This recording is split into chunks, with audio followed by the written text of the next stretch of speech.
नमस्कार, DD news पर आप देखना शुरू कर चुके हैं समाचारों का बुलेटिन। मैं हूं लाल चंद्र सिंह। देखेंगे देश और दुनिया की तमाम बड़ी खबरें, लेकिन सबसे पहले इस समय की हेडलाइंस।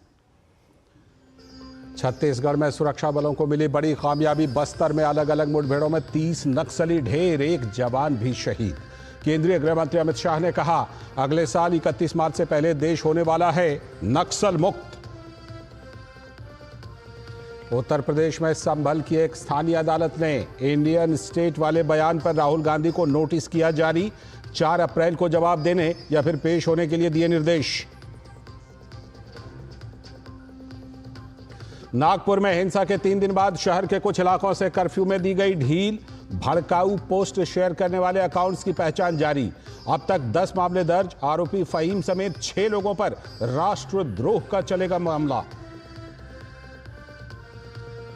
शेयर बाजार लगातार चौथे सत्र में बढ़त के साथ हुए बंद। सेंसेक्स 899 अंकों की तेजी के साथ 76,348 पर पहुंचा, तो निफ्टी ने भी 283 अंकों की लगाई छलांग। 2028 लॉस एंजलिस ओलंपिक खेलों में भी फिर देखेगा मुक्केबाजों का दम। आईओसी के सभी सदस्यों ने पक्ष में किया मतदान। हेडलाइंस के बाद खबरें विस्तार से। सबसे बड़ी खबर छत्तीसगढ़ से, जहां गुरुवार को नक्सल मुक्त भारत अभियान और नक्सल मुक्त छत्तीसगढ़ अभियान को बड़ी सफलता मिली है। प्रदेश के बीजापुर और कांकेर में सुरक्षा बलों ने 2 अलग अलग मुठभेड़ों में 30 नक्सलियों को मार गिराया। अधिकारियों ने बताया कि गुरुवार सुबह सुरक्षा बलों की टीम बीजापुर और दंतेवाड़ा के सरहदी इलाके में थाना गंगालूर इलाके में नक्सली विरोधी ऑपरेशन पर निकली थी और इस दौरान सुरक्षा बलों और नक्सलियों के बीच मुठभेड़ हो गई। सुरक्षा बलों की टीम ने बीजापुर में 26 तो वहीं कांकेर में 4 नक्सलियों को मार गिराया। इस बीच मुठभेड़ के दौरान बीजापुर में डीआरजी का एक जवान शहीद हो गया। इसके अलावा मौके से भारी मात्रा में हथियार और गोला बारूद भी बरामद किए गए हैं। इलाके में सर्च ऑपरेशन चलाया जा रहा है। गौरतलब है कि पिछले दिनों मुख्यमंत्री विष्णुदेव साय ने केंद्रीय गृह मंत्री अमित शाह से मुलाकात की थी, जिसमें नक्सलवाद को पूरी तरह खत्म करने, बस्तर के विकास को तेज करने और पर्यटन और आर्थिक गतिविधियों को बढ़ावा देने पर विस्तार से चर्चा की गई थी। काफ़ी बड़ी मात्रा में AK-47 इस प्रकार का ऑटोमेटिक सेमी ऑटोमेटिक वेपन भी बरामद किए गए थे। दुर्भाग्यवश इस मुठभेड़ में हमारा एक DRG जवान बहादुरी से महोदय से लड़ते दौरान उन्हें गोली लग गए थे। उनका उसी घटनास्थल में शहादत हो गए थे। इसके बावजूद सुरक्षा बल द्वारा भी लगातार ये रेखा में ऑपरेशन जारी रखा है। अभी फायरिंग और सर्चिंग अभियान जारी है। उत्तर बस्तर मार्ट डिवीजन कैडर्स के विरुद्ध में एक अभियान संचालित किए जा रहे थे। इस अभियान में प्रातः 8 बजे से लगातार अनेक बार मुठभेड़ हुई। उसमें काफ़ी बड़ी संख्या में ऑटोमेटिक सेमी ऑटोमेटिक वेपन भी बरामद किए गए थे। इस क्षेत्र में भी अभी लगातार फायरिंग और सर्चिंग जारी है। और छत्तीसगढ़ के दंतेवाड़ा और बीजापुर बॉर्डर पर सुरक्षा बलों को बड़ी सफलता मिली। सुरक्षा बलों ने मुठभेड़ में 30 नक्सलियों को मार गिराया है। केंद्रीय गृह एवं सहकारिता मंत्री श्री अमित शाह ने इसे भारत को नक्सल मुक्त बनाने की दिशा में सुरक्षा बलों की बड़ी सफलता बताया। उन्होंने सोशल मीडिया प्लेटफॉर्म एक्स पर पोस्ट किया, नक्सल मुक्त भारत अभियान की दिशा में आज हमारे जवानों ने एक और बड़ी सफलता हासिल की है। मोदी सरकार नक्सलियों के विरुद्ध रूथलेस अप्रोच से आगे बढ़ रही है और समर्पण से लेकर समावेशन की तमाम सुविधाओं के बावजूद जो नक्सली आत्मसमर्पण नहीं कर रहे, उनके खिलाफ जीरो टॉलरेंस की नीति अपना रही है। अगले साल 31 मार्च से पहले देश नक्सल मुक्त होने वाला है।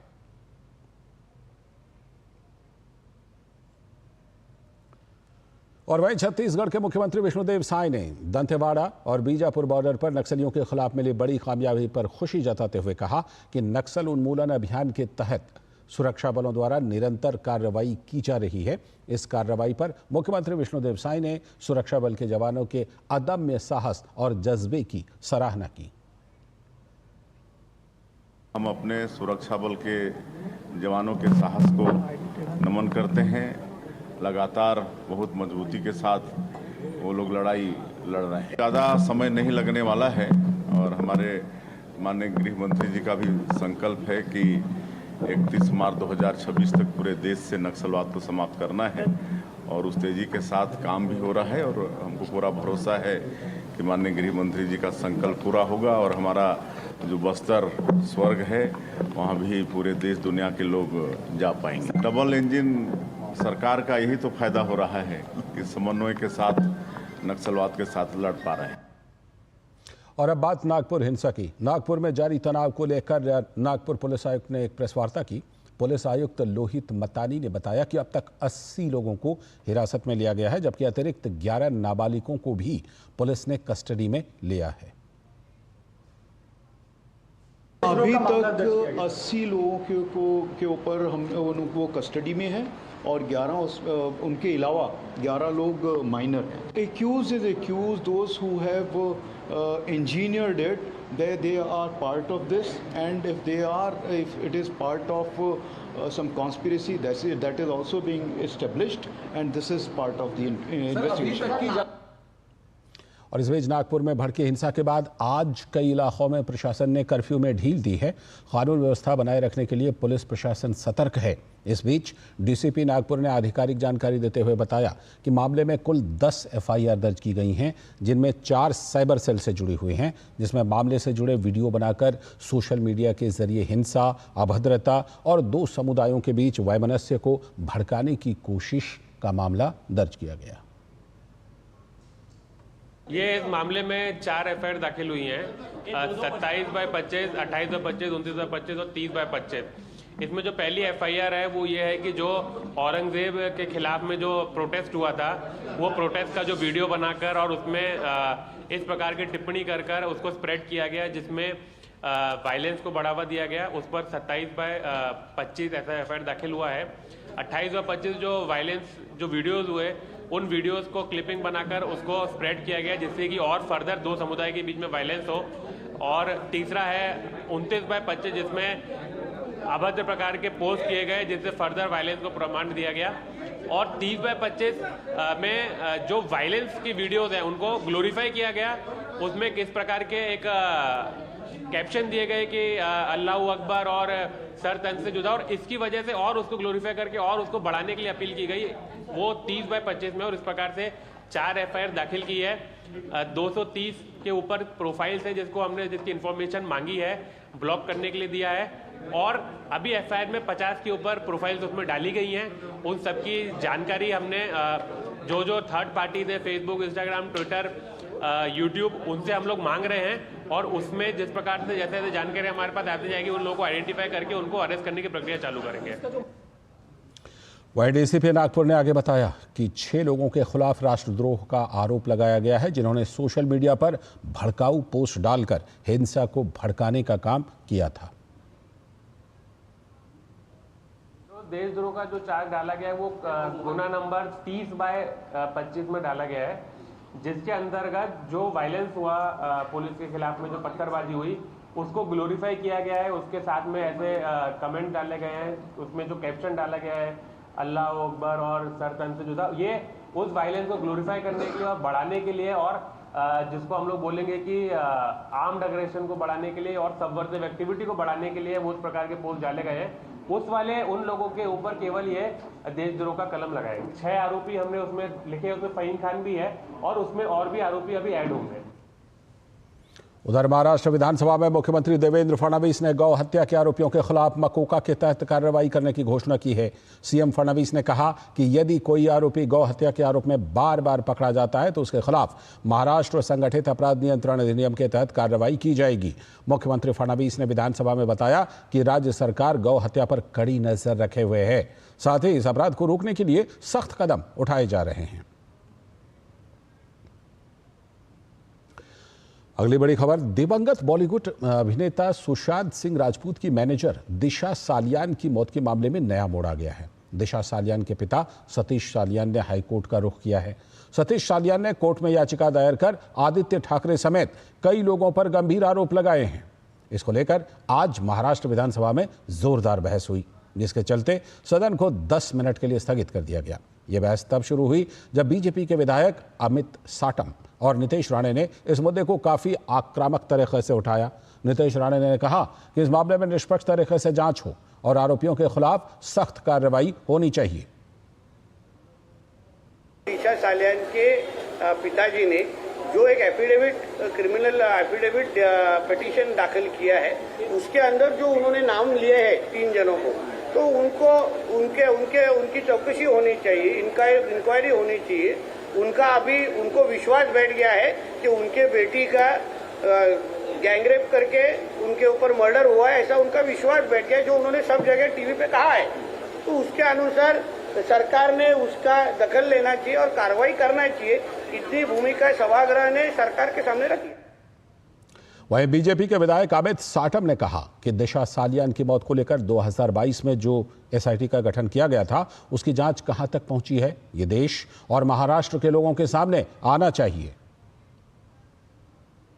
इस संदर्भ में महाराष्ट्र की सरकार ने दिसंबर 2022 में एक एसआईटी की घोषणा की थी। उस एसआईटी का जो इन्वेस्टिगेशन है वो कहां तक आया है, उस इन्वेस्टिगेशन के फाइंडिंग्स क्या है, ये जल्द ही महाराष्ट्र के सामने, देश के सामने और पूरी दुनिया के सामने ये आने चाहिए। विधानसभा में पॉइंट ऑफ इंफॉर्मेशन के माध्यम से हमने मांग की और महाराष्ट्र के सरकार के गृह राज्य मंत्री ने ये आश्वासन दिया है कि जल्द ही माननीय न्यायालय के आदेश के अनुसार ये एसआईटी के फाइंडिंग्स ये जनता के सामने लाए जाएंगे। वक्त आ गया एक छोटे से ब्रेक का। ब्रेक के बाद लौटेंगे तो देखेंगे आज की कुछ और बड़ी खबरें।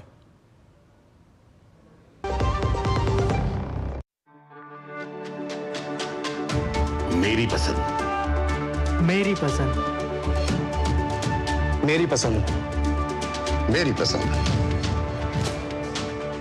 हमारी पसंद, हम सबकी पसंद। मजबूत देश का मजबूत सरिया हो गया स्टील। जो लक्ष्य चुना था समझ आने लगा है। जीएलए यूनिवर्सिटी, उच्च लक्ष्य की निश्चित प्राप्ति। स्वागत है। ब्रेक के बाद आगे की बड़ी खबरों में उत्तर प्रदेश में संभल की एक स्थानीय अदालत ने कांग्रेस के नेता राहुल गांधी को नोटिस जारी किया है। अदालत ने उनके कथित बयान के खिलाफ दायर शिकायत के संबंध में जवाब देने या फिर 4 अप्रैल को पेश होने के लिए ये नोटिस जारी किया है। अपर जिला न्यायाधीश की अदालत ने हिंदू शक्ति दल की राष्ट्रीय अध्यक्ष सिमरन गुप्ता द्वारा दायर याचिका पर यह नोटिस जारी किया है। अदालत ने शिकायत स्वीकार कर ली है और राहुल गांधी को नोटिस जारी करते हुए निर्देश दिया है कि वो या तो आगामी 4 अप्रैल को अदालत में पेश हो जाएं या फिर अपना जवाब दाखिल करें। 15 जनवरी को दिल्ली कांग्रेस कार्यालय के उद्घाटन के दौरान राहुल गांधी ने कहा था कि हमारी लड़ाई सिर्फ भाजपा और आरएसएस से नहीं है, बल्कि इंडियन स्टेट यानी भारतीय राज व्यवस्था से भी है। याचिका में दावा किया गया है कि इस बयान से देश भर के लोगों की भावनाएं आहत हुई हैं। खबर संसद से। लोकसभा और राज्यसभा की कार्यवाही कल तक के लिए स्थगित कर दी गई। डीलिमिटेशन के मुद्दे पर विपक्ष के हंगामे के कारण कार्यवाही कल तक के लिए स्थगित करनी पड़ी। अब कल लोकसभा में बजट पारित करने की प्रक्रिया आगे बढ़ाई जानी है। गिलोटिन पारित होना है, इसीलिए बीजेपी ने सभी लोकसभा सांसदों को व्हिप जारी किया है। बीजेपी ने अपने तमाम सांसदों को शुक्रवार को सदन में उपस्थित रहने के निर्देश दिए हैं। और इस बीच लोकसभा अध्यक्ष ओम बिरला ने आज सदन में परिसीमन के मुद्दे पर हंगामे को लेकर नियम 349 का हवाला दिया। उन्होंने परिसीमन के मुद्दे पर विपक्ष द्वारा किए गए हंगामे का जवाब देते हुए लोकसभा में प्रक्रिया एवं कार्य संचालन नियम 349 के तहत सदन की मर्यादा बनाए रखने का हवाला दिया। उन्होंने कहा कि सदन मर्यादा और गरिमा से चलता है। मैं कुछ दिनों से देख रहा हूं कि सदस्यगण सदन की गरिमा को भंग कर रहे हैं और सदन की नियम प्रक्रियाओं का पालन नहीं कर रहे हैं। आपको नियम संख्या 349 को पढ़ना चाहिए। इसमें सदन की प्रतिष्ठा बनाए रखने के लिए कैसा व्यवहार किया जाना चाहिए और कैसा आचरण होना चाहिए, इस बारे में लिखा हुआ है। लोकसभा अध्यक्ष ने विपक्षी सदस्यों को नारे लिखी टी-शर्ट पहनकर ना आने को कहा।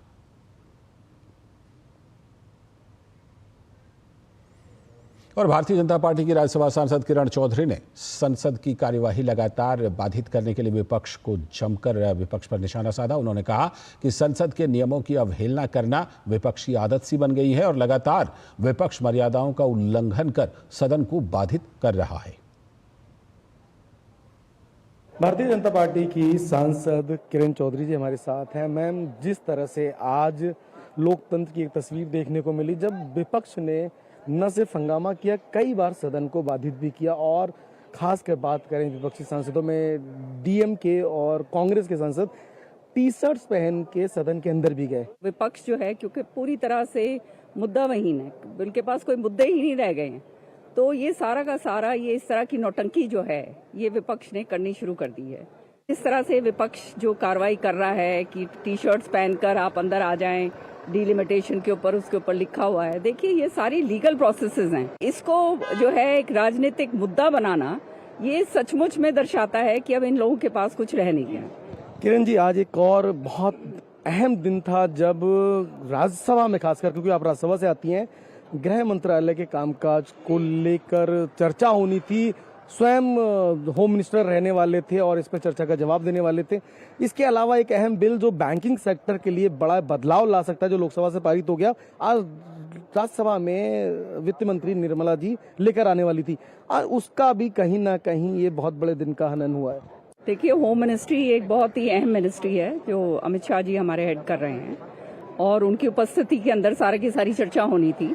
लेकिन जैसे मैंने आपको कहा कि ये पूरी तरह से इनके पास किसी तरह का कोई मुद्दा तो रहा नहीं, तो अब जो है इस तरह की बातें होने लगी हैं कि जब बैठकर कोई बहुत ही सकारात्मक जो है एक चर्चा हो सकती थी होम मिनिस्ट्री के ऊपर, वो जो है इन्होंने होने नहीं दी। और उसके साथ साथ देश हित के मसले हैं जिनके ऊपर जो है हम चर्चा करके जो है कानून बनते हैं। बैंकिंग सेक्टर का है फॉर एग्जांपल, ये हमारी अर्थव्यवस्था से जो है ताल्लुक रखता है और आप जानते हो कि ये बहुत ही अहम चीज़ है। उसके ऊपर भी जो है इन्होंने जो चर्चा नहीं होने दी, तो ये स्पष्ट दर्शाता है कि अब जो है इनके पास जो है देश हित के लिए कोई चीज़ रही नहीं, और सारा देश देखकर इस चीज़ की निंदा कर रहा है कि ये विपक्ष तो ना रह गया है, ये तो नौटंकीबाजी हो गई है खाली। कैमरा पर्सन नवीन कुमार के साथ अमरेंद्र गुप्ता, डीडी न्यूज़, संसद भवन परिसर, दिल्ली। अगली खबर, भारत में कृषि, डेयरी और पशुपालन के विकास को बढ़ावा देने के लिए केंद्रीय मंत्रिमंडल ने 2 महत्वपूर्ण निर्णय लिए हैं। कैबिनेट ने वर्ष 2024-25 और 25-26 के लिए बढ़ाए गए आवंटन के साथ संशोधित राष्ट्रीय गोकुल मिशन के कार्यान्वयन को मंजूरी दे दी है।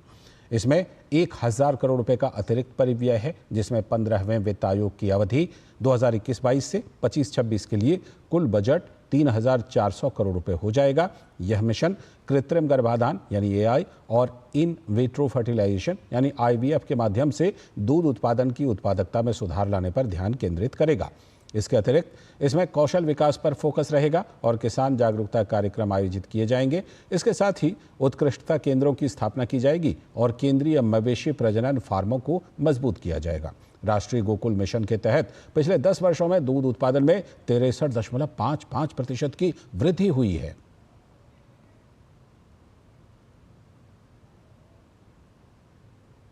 और केंद्रीय मंत्रिमंडल ने 15वें वित्त आयोग की अवधि 2021-22 से 25-26 के लिए 1000 करोड़ रुपए का अतिरिक्त बजट के साथ डेयरी विकास के लिए संशोधित राष्ट्रीय कार्यक्रम NPDD को भी मंजूरी दे दी है। अब इसकी कुल राशि 2790 करोड़ रुपए हो जाएगी। संशोधित NPDD का उद्देश्य भारत के डेयरी क्षेत्र को बढ़ावा देना, ग्रामीण आजीविका में सुधार करना और एक लचीला डेयरी उद्योग बनाना है, जिससे देश भर के लाखों किसानों को लाभ पहुंचे। NPDD के तहत अब तक 18.74 लाख किसान लाभान्वित हुए हैं। दूध खरीद क्षमता में वृद्धि हुई है। 51,777 ग्राम स्तरीय दुग्ध परीक्षण प्रयोगशालाओं को मजबूत किया गया है। 5,123 बल्क मिल्क कूलर स्थापित किए गए हैं, जिनकी क्षमता 123.33 लाख लीटर है। इसके तहत अब 10,000 नई डेयरी सहकारी समितियों की स्थापना का मंसूबा है। वक्त आ गया एक और छोटे से ब्रेक का। जब धरती चीर कर निकलता है लोहे का पत्थर और मिलता है मोंगिया के जोश से, फिर तपता है, पिघलता है और बनता है फौलाद। अब होता है सरिया सारी खूबियों के साथ। मोंगिया स्टील, मजबूत देश का मजबूत सरिया। स्वागत है। ब्रेक के बाद आगे की खबरों में, सप्ताह के चौथे कारोबारी दिन आज भारतीय शेयर बाजार हरे निशाने के साथ बंद हुए। कारोबार के अंत में सेंसेक्स 899 अंक बढ़कर 76,348 के स्तर पर, वहीं निफ्टी 283 अंक बढ़कर 23,190 पर बंद हुआ। बाजार में तेजी की वजह अमेरिकी फेड के बयान को माना जा रहा है, जिसमें कहा गया है कि इस वर्ष आने वाले समय में ब्याज दरों में कटौती की जा सकती है। ट्रंप की टैरिफ पॉलिसी के चलते बढ़ी महंगाई काफ़ी सीमित समय के लिए होगी। बाजार में चौतरफा खरीदारी देखी गई।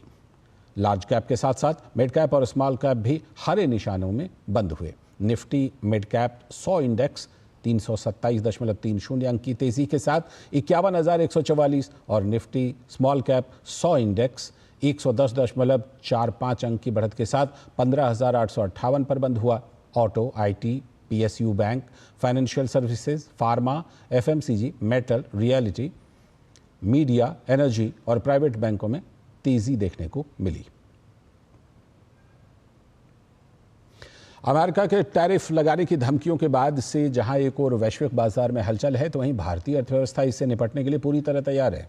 भारत के विकास दर को लेकर global rating agency S&P global ratings ने ताज़ा अनुमान लगाया है। इस अनुमान के मुताबिक वित्त वर्ष 25 में भारत की GDP 6.7% की दर से बढ़ेगी और यह एशिया प्रशांत क्षेत्र में सबसे तेज बढ़ने वाली अर्थव्यवस्था रहेगी।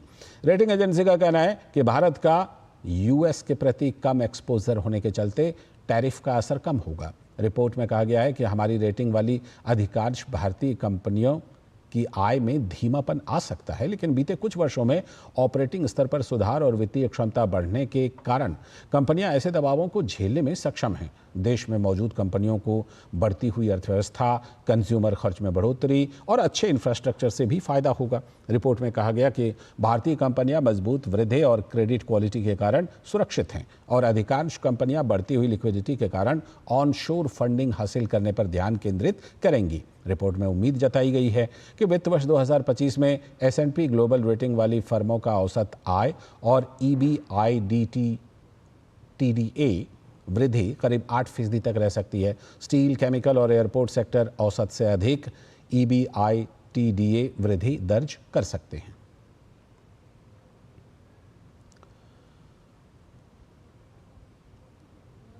और आगे की खबरों में वाणिज्य मंत्रालय द्वारा दी गई जानकारी के मुताबिक भारत का कॉफी निर्यात चालू वित्त वर्ष की अप्रैल से फरवरी अवधि में 40% बढ़कर $1.54 अरब हो गया है, जो कि पिछले साल समान अवधि में $1.10 अरब था। आधिकारिक आंकड़ों के मुताबिक फरवरी में कॉफी का निर्यात 22% बढ़कर $178.68 मिलियन हो गया, जबकि पिछले साल इसी अवधि में ये $146.08 मिलियन था।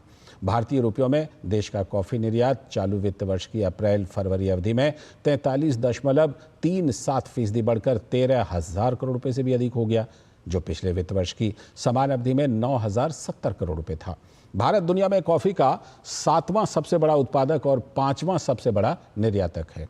भारतीय कॉफी के शीर्ष निर्यात बाजारों में इटली, जर्मनी, रूस, बेल्जियम, UAE और अमेरिका शामिल हैं। तो भारत से कॉफ़ी निर्यात 40% तक बढ़ गया है। चालू वित्त वर्ष की अप्रैल फरवरी अवधि में ये कॉफ़ी निर्यात बढ़ा है।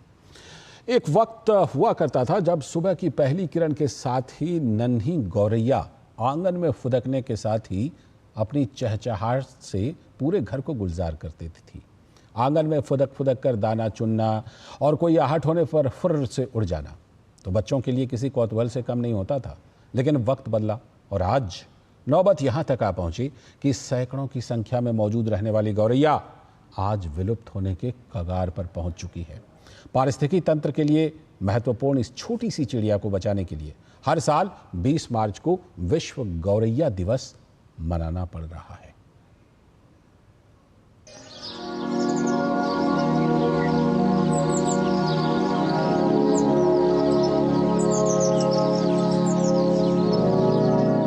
गौरैया, जो अपने छोटे आकार और चहचहाने वाली आवाज के लिए जानी जाती है, जो कभी हमारे आंगनों, छतों और खिड़कियों पर फुदकती चहकती नजर आती थी, आज विलुप्त होने के कगार पर है।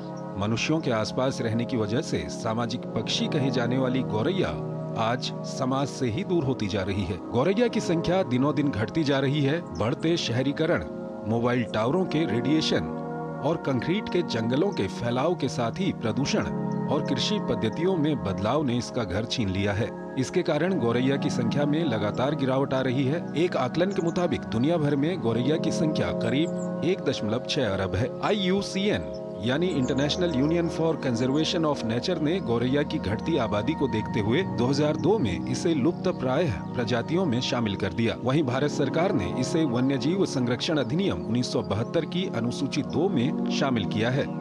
इसके तहत गौरैया का शिकार करना और कहीं ले जाना सख्त मना है। गौरैया से विश्व को प्रथम परिचय 1851 में अमेरिका के ब्रुकलिन इंस्टीट्यूट ने कराया था।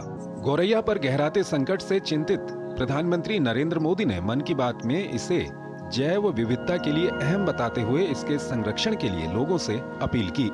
हमारे आसपास बायोडायवर्सिटी को बनाए रखने में गोरैया का एक बहुत महत्वपूर्ण योगदान होता है, लेकिन आज शहरों में बड़ी मुश्किल से गोरैया दिखती है। बढ़ते शहरीकरण की वजह से गोरैया हमसे दूर चली गई है। आज की पीढ़ी के ऐसे बहुत से बच्चे हैं जिन्होंने गोरैया को सिर्फ तस्वीरों या वीडियो में देखा है। ऐसे बच्चों के जीवन में इस प्यारी पक्षी की वापसी के लिए कुछ अनोखे प्रयास हो रहे हैं। गोरैया की कम होती संख्या को देखते हुए 2010 से 20 मार्च को विश्व गोरैया दिवस मनाने की शुरुआत हुई। सालों से गोरैया संरक्षण मुहिम से जुड़े और गोरैया संरक्षण पर 3 पुस्तकें लिख चुके गोरैयाविद पटना के संजय कुमार ने जागरूकता अभियान चलाकर इस मुहिम से सैकड़ों लोगों को जोड़ा है। हमारी नन्ही दोस्त गोरैया विलुप्ति की ओर बढ़ चली है। उसकी घर वापसी की पहल हमें ही करनी होगी और ये जन भागीदारी से होगी। स्पैरोमैन के नाम से मशहूर गुजरात के जगत किनखाबवाला जहां गत्ते के घोंसले बनाकर गोरैया की घर वापसी में लगे हैं, वहीं नरेंद्र फालूदी प्लाई और मिट्टी के घोंसले गांव-गांव में लगाकर गोरैया को आवासीय संकट से उबार रहे हैं। गोरैया पारिस्थितिकी तंत्र और जैव विविधता का एक महत्वपूर्ण हिस्सा है जो बीजों के फैलाव और कीट नियंत्रण में महत्वपूर्ण भूमिका निभाती है। विश्व गोरैया दिवस जैसी पहल शुरू होने के बाद लोगों में भी गोरैया संरक्षण को लेकर जागरूकता बढ़ी है। हालांकि इस सामाजिक चिड़िया को बचाने के लिए अभी भी काफी कुछ करने की जरूरत है। गोरैया संरक्षण मुहिम से एक आशा जगी है और इस प्यारी चिड़िया से हम यही कहेंगे, ओरी चिड़ैया नन्ही सी चिड़िया अंगना में फिर आना रे। Bureau report, DD news.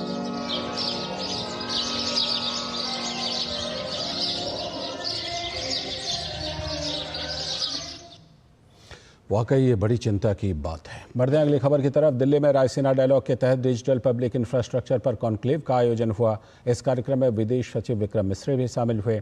कार्यक्रम को संबोधित करते हुए विदेश सचिव ने कहा कि भारत डीपीआई क्षेत्र में मिली उपलब्धि को अन्य देशों के साथ साझा करने को तैयार है। Every month, 16 billion transactions happen through UPI. More than half the electronic payment transactions across the world happen in India alone. The social outcomes that have been unleashed by this digital transformation are even more profound. We saw the benefits of digital public infrastructure in full flow, especially during COVID. Nearly $9.3 billion were deposited in the accounts of 420 million beneficiaries using the direct benefits transfer system. Taken together, Jan Dhan, Aadhaar and mobile are known in India as the JAM Trinity.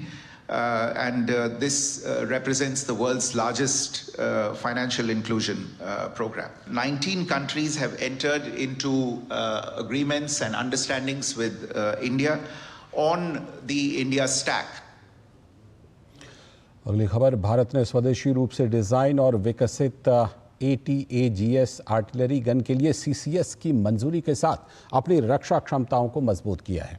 CCS ने लगभग 7,000 करोड़ रुपए की लागत से उन्नत towed artillery gun system ATAGS के अधिग्रहण को मंजूरी दी, जो आर्टिलरी गन निर्माण में आत्मनिर्भरता की दिशा में एक बड़ा कदम है। ATAGS पहली स्वदेशी रूप से डिजाइन, विकसित और निर्मित 155 मिलीमीटर आर्टिलरी गन है, जो अपनी अत्याधुनिक तकनीक और बेहतर मारक क्षमता के साथ भारतीय सशस्त्र बलों की परिचालन क्षमताओं को बढ़ाने के लिए तैयार है। इसमें 52 कैलिबर की लंबी बैरल है, जो 40 किलोमीटर तक की विस्तारित फायरिंग रेंज की अनुमति देती है। अपने बड़े कैलिबर के साथ यह सिस्टम उच्च मारक क्षमता सुनिश्चित करता है। साथ ही स्वचालित तैनाती और चालक दल की थकान को कम करते हुए यह अधिक विस्फोटक पेलोड प्रदान करता है। इन इंडिया पहल के एक प्रतीक के रूप में ATAGS को रक्षा अनुसंधान और विकास संगठन यानी DRDO और भारतीय निजी उद्योग भागीदारों के बीच सहयोग से विकसित किया गया है, जिसके 65% से अधिक घटक घरेलू रूप से सोर्स किए गए हैं। देश की पश्चिमी और उत्तरी सीमाओं पर इसकी तैनाती सशस्त्र बलों की एक महत्वपूर्ण रणनीतिक बढ़त प्रदान करेगी, जिससे परिचालन तत्परता और मारक क्षमता में वृद्धि सुनिश्चित होगी। ATAGS का एक प्रमुख लाभ यह है कि इसकी विदेशी घटकों पर निर्भरता कम है। ATAGS की स्वीकृति और विनिर्माण से विभिन्न उद्योगों में अनुमानित 20 लाख मानव दिवस के साथ पर्याप्त रोजगार पैदा होगा। इसके अलावा इस विकास से वैश्विक रक्षा निर्यात बाजार में भारत की स्थिति मजबूत होने की उम्मीद है, जिससे भविष्य में स्वदेशी रक्षा निर्यात का मार्ग प्रशस्त होगा। आगे की खबरों में पंजाब सरकार द्वारा प्रदर्शन कर रहे किसानों पर कार्रवाई के खिलाफ किसानों का गुस्सा बढ़ता ही जा रहा है। पंजाब के कई शहरों में किसान धरने पर बैठे हैं। तो हमारे सहयोगी गुरमीत सिंह ने अमृतसर में किसान नेता के साथ ये खास बातचीत की है। से लेकर मुक्तसर और भी कई जगहों पर किसानों ने धरने लगाए। उसी क्रम में एक धरना अमृतसर का है, जहां पर आप देख सकते हैं बड़ी संख्या में किसान हैं और वहां पर इनके किसान नेता इन्हें संबोधित कर रहे हैं और वो भगवंत मान सरकार के लिए कुछ बातें कर रहे हैं। सरकार ने इतना जुल्म ढाहा और जो 2 फॉर्म का ऐलान था कि DC हेडक्वार्टर पर धरने दिए जाएंगे, आज समूचे पंजाब भर में, हरियाणा में और समूचे देश में लोग DC हेडक्वार्टर पर आए हैं और अपनी बात रख रहे हैं। और ऐसे किसानों को जो उनकी आवाज को दबाया नहीं जा सकता। ये लहर जी आगे बढ़े। और अब आपको दिखाते हैं बावलियाली गोपी हुडो महारस 2025 को लेकर प्रधानमंत्री नरेंद्र मोदी का ये वीडियो संदेश। महंत श्री राम बापू जी समाजना सौ આગેવાનો લાખોની સંખ્યામાં આવેલા સૌ શ્રદ્ધાળુ ભાઈઓ અને બહેનો, નમસ્કાર, જય ઠાકર। સૌથી પહેલા તો હું ભરવાડ સમાજની પરંપરા અને સૌ પૂજ્ય સંતોને, મહંતોને આ સમગ્ર પરંપરા માટે જીવન ખપાવી દેનાર સૌને શ્રદ્ધાપૂર્વક પ્રણામ કરું છું। અને આજે તો ખુશી અનેક ગણી વધી ગઈ છે। આ વખતે જે મહાકુંભ થયો, આ ઐતિહાસિક મહાકુંભ હતો, પણ આપણા માટે ગૌરવની વાત એ કે મહાકુંભના આવા પુણ્ય અવસરે મહંત શ્રી રામબાપુજીને મા મંડલેશ્વર એની પદવી પ્રાપ્ત થઈ। આ બહુ મોટી ઘટના છે અને આપણા બધા માટે અનેક ગણી ખુશીનો અવસર છે। રામ બાપુજી અને સમાજના સૌ પરિવારજનોને મારા તરફથી ખૂબ ખૂબ શુભકામનાઓ। ગયા એક અઠવાડિયામાં ભાવનગરની આ ધરતી જાણે એમ લાગે કે ભગવાન શ્રી કૃષ્ણનું વૃંદાવન બની ગઈ છે। અને એમાં પાછી સોનામાં સુગંધ ભળી અમારા ભાઈજીની ભાગવત કથા હોય ત્યારે શ્રદ્ધાભાવ જે રીતે વહેતો હોય એટલે બધા એકદમ કૃષ્ણમાં રસ તરબોળ થઈ ગયા હોય એવું આ વાતાવરણ। અને વાલા સ્વજનો, બાવળિયાળી ધામ એ કેવળ એક ધાર્મિક સ્થાન નથી। આ ભરવાડ સમાજ સહિત અનેકો માટે આસ્થા, સંસ્કૃતિ અને એકતાની પ્રતીક ભૂમિ પણ છે। નગા લાખા ઠાકર એમની કૃપાથી આ પવિત્ર સ્થાનને અહીંથી ભરવાડ સમુદાયને હંમેશા સાચી દિશા, ઉત્તમ પ્રેરણા, આનો અખૂટ વારસો મળ્યો છે।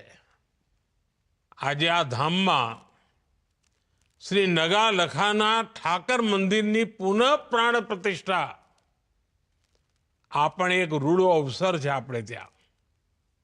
અને ગયા એક અઠવાડિયાથી જાણે રમઝટ મંડી છે અને સમાજનો જે ઉત્સાહ ઉમંગ, ચારે તરફ વાહવાહી સાંભળું છું હું તો મનમાં એમ થાય કે મારા જેવા વ્યક્તિ તો તમારી વચ્ચે અત્યારે પહોંચી જવું પડે, પણ પાર્લામેન્ટ ચાલે છે ને કામો એટલા બધા હોય એટલે હવે નીકળી શકાતું ના હોય. અને જ્યારે એમ સાંભળું કે અમારા હજારો બહેનોનો હુડો રાસ, પછી તો એમ થાય કે વાહ, જાણે વૃંદાવનને જીવંત કરી દીધું. આસ્થા, સંસ્કૃતિ અને પરંપરા, આનો આ મેળ, એનો આ મેળાવો મનને, ચિત્તને આમ પ્રસન્ન કરી દે.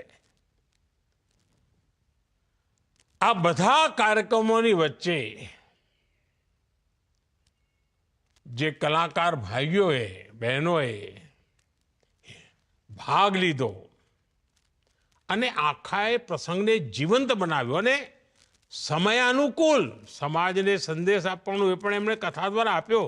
અને મને ખાતરી છે ભાઈજી પણ દર મિનિટે કંઈ ને કંઈ તો આપણને સંદેશો આપવાના જ છે. આના માટે પણ જેટલા અભિનંદન આપું એટલા ઓછા છે. હું મહંત શ્રી રામબાપુજી અને બાવળિયા ધામ આના આ પાવન અવસરે મને સહભાગી બનાવવાનો જે અવસર, મોકો મળ્યો, મારે માટે ખુશીનો પાર નથી. મારા માટે આભારના શબ્દો ઓછા પડે.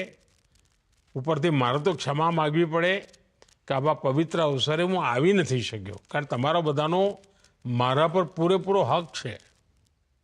પરંતુ જરૂર એ બાજુ આવવાનું થશે કોઈ વાર, ત્યારે હું જરૂર માથું નમાવા આવવાનો જ છું. વાલા મારા પરિવારજનો, ભરવાડ સમાજ સાથે, બાવળિયાળી ધામ સાથે મારો કંઈ નાતો આજનો નથી, લાંબા સમયથી જોડાયેલો છું. અને ભરવાડ સમાજની સેવા અને ભરવાડ સમાજની પ્રકૃતિ પ્રેમ, ગૌ સેવા, આ બધી બાબતો તો એવી છે કે એને શબ્દોમાં ન વર્ણવી શકાય. અને આપણે બધા તો દરેકની જીભે એક વાત તો હંમેશા નીકળે, ક્યારે ભૂલાય નહીં, નગા લાખા નર ભલા, પચ્છમ ધરાના પીર, ખારા પાણી મીઠા કર્યા, સૂકી નદીએ ચલાયા નીર. આ ફક્ત શબ્દો નથી, પરંતુ એ યુગમાં એમ કહીએ ને આપણે, નેવાના પાણી મોભે ચડાયા, એવા કામો, સેવા ભાવ એમાં પ્રકટીકરણ દેખાય. ડગલે ને પગલે સેવાની સુવાસ. અને આજે સદીઓ પછી પણ એને લોકો યાદ કરે. મને પૂજ્ય ઈસુ બાપુ દ્વારા જે સેવાઓ થઈ છે એનો તો પ્રત્યક્ષ સાક્ષી કહેવો, જોવા મળ્યું છે મને. એ સેવાઓને મેં જોઈ છે.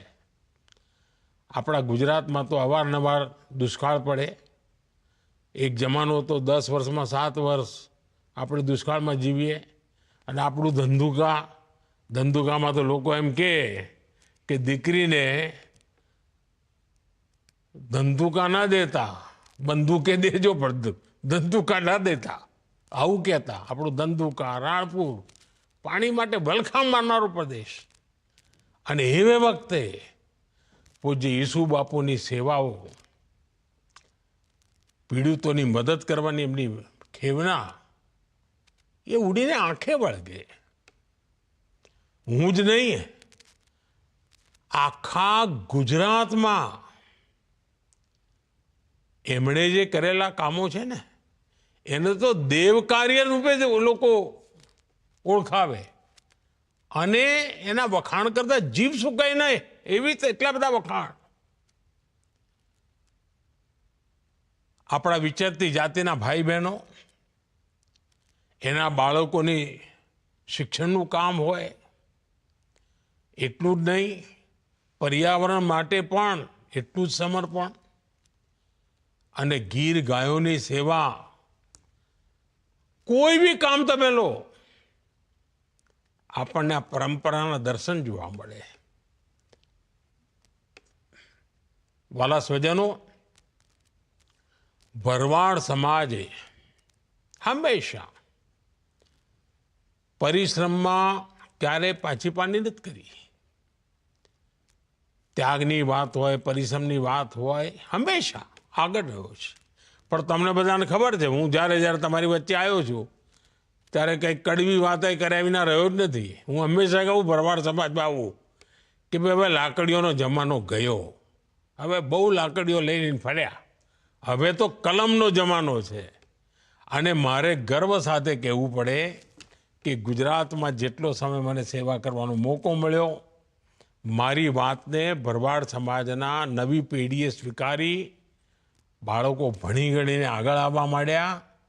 અને પહેલાં તો હું કહેતો હતો કે લાકડી મૂકો અને કલમ પકડો, અને હવે હું કહું છું કે મારી દીકરીઓના હાથમાં એક કોમ્પ્યુટર હોવું જોઈએ.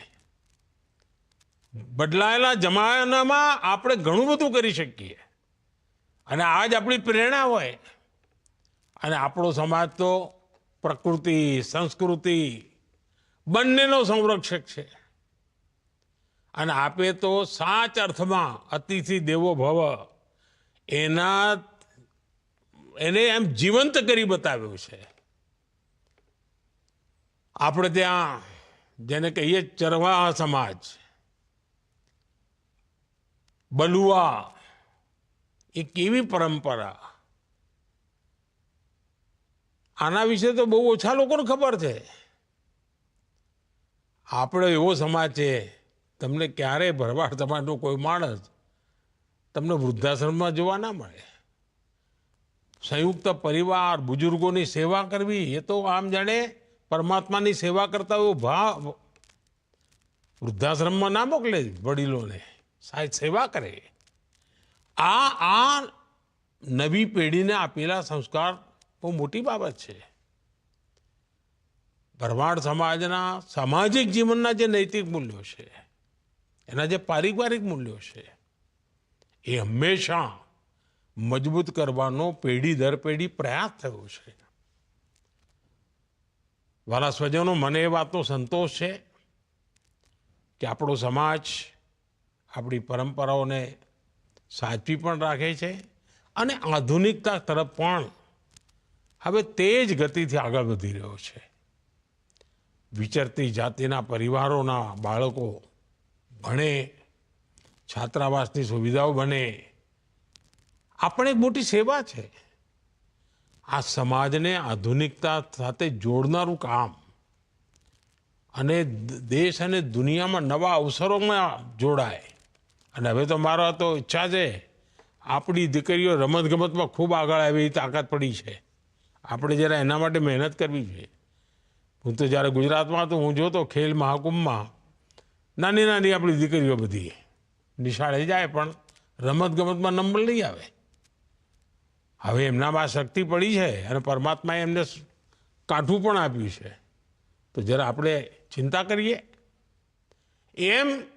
અને જો પશુપાલનમાં કેટલી ચિંતા કરીએ છીએ, સહેજ આપણા ઢોરને કાંઈ થયું હોય તો આપણે ઊંચા નીચા થઈ જઈએ.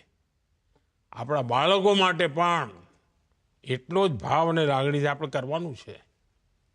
અને બાવળિયાળી ધામ તો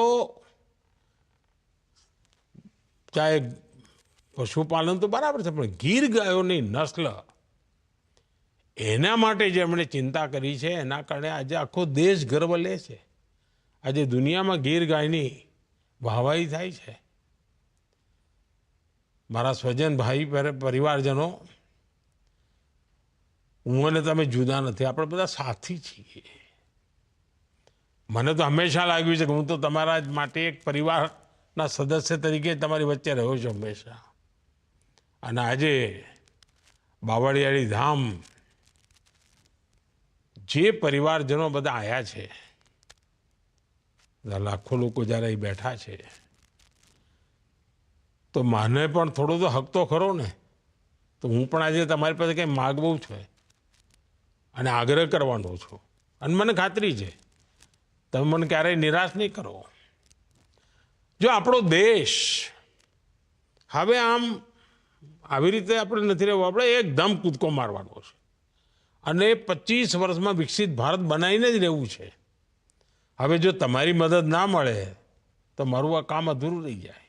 તો આખા સમાજે આ કામમાં જોડાવાનું છે. અને આપને યાદ હશે મેં તો લાલ કિલ્લાથી કહ્યું હતું કે સૌનો પ્રયાસ, આ સૌનો પ્રયાસ એ જ આપણી સૌથી મોટી મૂડી છે. ભારતને વિકસિત ભારત બનાવવાનું એનો પ્રથમ પડાવ મારી દ્રષ્ટિએ આપણા ગામડાઓને વિકસિત કરવા જોઈએ. આજે પ્રકૃતિ અને પશુધનની સેવા એ તો આપણો સહજ ધર્મ છે. અને ત્યારે એક કામ આપણે ના કરી શકીએ. ભારત સરકારની એક યોજના ચાલે છે અને સંપૂર્ણપણે મફતમાં છે. ફૂટ એન્ડ માઉથ ડિસીઝ, આપણે ત્યાં એને ખુરપકા અને મુંહપકા એવી બીમારી તરીકે ઓળખતા હોઈએ છીએ. હવે એમાં લગાતાર વેક્સિન લેવી પડતી હોય છે તો આપણા પશુઓ આ બીમારીમાંથી બહાર આવી જાય. આ પણ કરુણાનું કામ છે. હવે સરકાર મફત વેક્સિન આપે છે.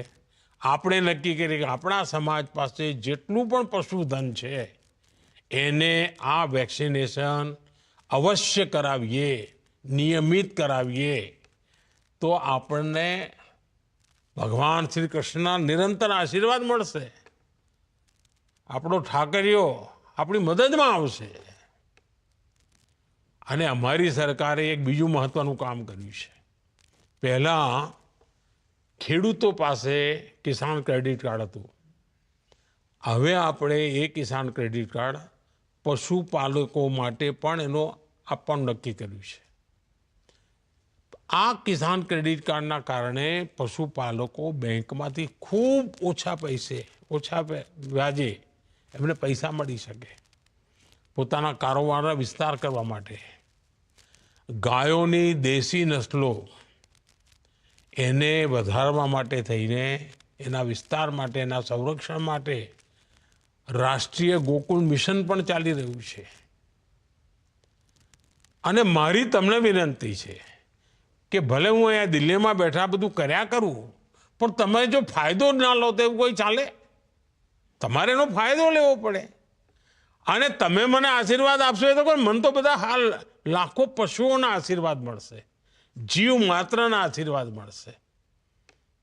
અને એટલે મારી વિનંતી છે કે આ કામને તમે માથે ઉપાડો. બીજી એક નાનકડી વાત તો મેં પહેલા પણ કરી છે, આજે ફરી કહું છું.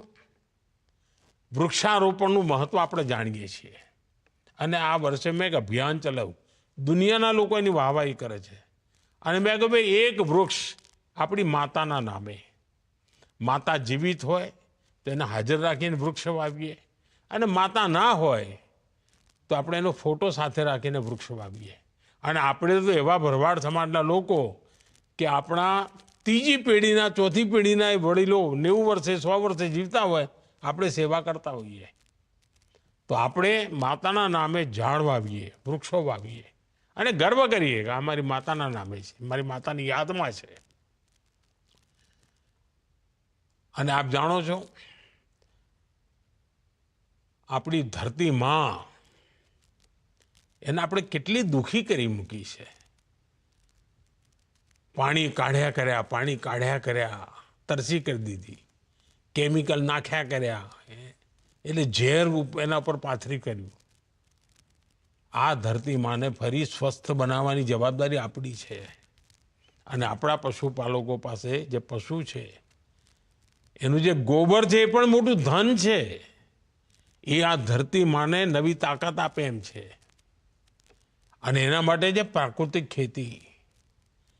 પ્રાકૃતિક ખેતી જેની પણ પાસે જમીન હોય, જેને પણ અવસર હોય, ગુજરાતમાં તો આપણા ગવર્નર સાહેબ બહુ મહેનત કરીને પ્રાકૃતિક ખેતી માટે ઘણું કામ કરી રહ્યા છે આચાર્યજી. અને મારી તમને બધાને લાગણી છે કે જે પણ આપણી નાની મોટી જમીન હોય આપણે જરૂર પ્રાકૃતિક ખેતી તરફ વળીએ અને આપણી ધરતીમાની સેવા કરીએ. આપણે વાલા સ્વજનો, હું ફરી એકવાર ભરવાડ સમાજના સૌ ભાઈ બહેનોને ખૂબ ખૂબ શુભેચ્છાઓ આપું છું અને હું ફરીથી એકવાર પ્રાર્થના કરું છું કે નગા લાખા ઠાકરની કૃપા આપણા સૌ પર બની રહે અને બાવળિયાળી ધામ એની સાથે જોડેલા દરેક વ્યક્તિનું ભલું થાય, ઉન્નતિ થાય, એ જ મારી તો જય ઠાકરના ચરણોમાં પ્રાર્થના છે. અને એમની આપણી પ્રાર્થના સ્વીકારે અને આપણી દીકરીઓ આગે આવે, આપણા દીકરાઓ આગે આવે, ખૂબ ભણી ગણીને આગળ વધે, સમાજ શક્તિશાળી બને. એનાથી બીજું શું જોઈએ? રૂડો અવસર છે. આ રૂડા અવસરે ભાઈજીની વાતો આપણે માથે ચડાવીએ, ભાઈજીની વાતો આગળ લઈને જઈએ અને કંઈક નક્કી કરીએ કે આપણે હવે સમાજને આધુનિકતાની તરફ શક્તિશાળી બનાવીને લઈ જવો છે. મને ખૂબ આનંદ થયો, રૂબરૂ આવ્યો હોત તો વધારે આનંદ થાત. જય ઠાકર.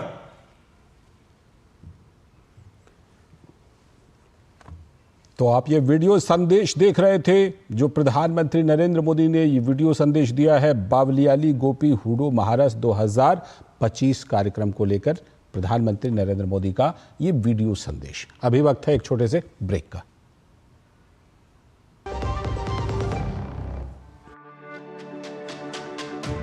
मेरी पसंद, मेरी पसंद,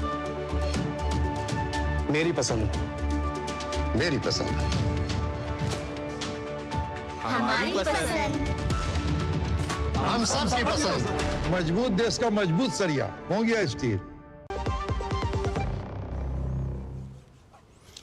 स्वागत है. ब्रेक के बाद आगे की कुछ और बड़ी खबरें. कैंसर के इलाज को दुनिया के लिए सुलभ और किफायती बनाने के उद्देश्य से अंतर्राष्ट्रीय परमाणु ऊर्जा एजेंसी यानी IAEA और टाटा मेमोरियल अस्पताल के बीच एक समझौता ज्ञापन MOU पर हस्ताक्षर किए गए हैं, जिसमें टाटा मेमोरियल अस्पताल को एंकर सेंटर के रूप में मान्यता दी गई है. अंतर्राष्ट्रीय परमाणु ऊर्जा एजेंसी के महानिदेशक राफेल मारियानो ग्रासी ने आज भारत की आर्थिक राजधानी कही जाने वाली मुंबई में टाटा मेमोरियल सेंटर के साथ एक समझौता ज्ञापन पर हस्ताक्षर किए. ये समझौता IAEA की रेज ऑफ होप पहल के तहत किया गया है. टाटा मेमोरियल हॉस्पिटल अंतर्राष्ट्रीय परमाणु ऊर्जा एजेंसी और टाटा मेमोरियल सेंटर के बीच एक एंकर सेंटर के तौर पर काम करेगा.